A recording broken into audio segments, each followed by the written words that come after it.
శ్రీమాత్రే నమః. ఈరోజు వీడియో వినాయకుడికి పూజలో తులసి ఎందుకు నిషిద్ధము ఈ వీడియోలో చూద్దామండి. మనము వినాయక చవితి నాడు అనేక పత్రాలను పూలను తీసుకువచ్చి పూజిస్తాము. మన ఆ పత్రాల పేర్లు ఏంటో మనం ఇప్పుడు ఈ వీడియోలో ఇందామండి. మనము ఇప్పుడు 21 పత్రి కదండి. 21 పత్రి ఏమేమి ఆ పేర్లు ఈ వీడియోలో చూద్దామండి. ఈ పత్రిలో మనం తులసి ఉందా లేదని ఈ పత్రిలో ఇప్పుడు చూద్దామండి. మనము ఫస్ట్ మాచి పత్రము, దామిడి పత్రము, బృహతి పత్రము, దేవదార పత్రము, బిల్వ పత్రము, మరొక పత్రము, దుర్వాయజ్ఞము పత్రము, సింధూరవార పత్రము, దుత్తార పత్రము, జాజి పత్రము, బదరీ పత్రము, గండకీ పత్రము, అపమార్గ పత్రము, శమి పత్రము.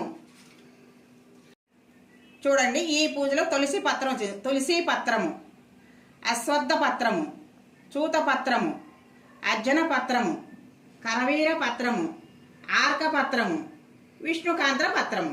మనం 21 పత్రాలు ఇవి మనకు తులసి వచ్చింది ఈ పూజలో. మనకు వినాయక చవితి పత్రి పూజలో అని మాత్రమే మనని తులసి ఉంటుంది. కానీ మామూలుగా పూజ చేసుకునే వినాయకుని పూజకు మాత్రము తులసి పనికిరాదు. అది ఎందుకు అంటే, ఓసారి గంగా తీరంలో వినాయకుడు విహారిస్తుండగా ధర్మధ్వజ ఎవరాని వినాయకుని చూసి మోహించి పరిణమనం చేసుకోమందంట. దానికి వినాయకుడు కాదనడంతో ధర్మధ్వజ రాజపుత్రిక కోపించి దీర్ఘకాలము బ్రహ్మచారిగా ఉండమని చెప్పించిందంట.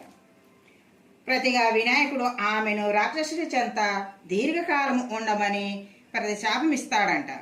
వినాయకుని శాపానికి చింతించిన ధర్మధ్వజ రాకుమార్తె స్వామిని మన్నించమని వేడుకోక వినాయకుడు శాంతించి రాక్షసుని చెంత కొంతకాలము ఉండి ఆపై పవిత్రమైన తులసిగా జన్మిస్తారని చెబుతాడు.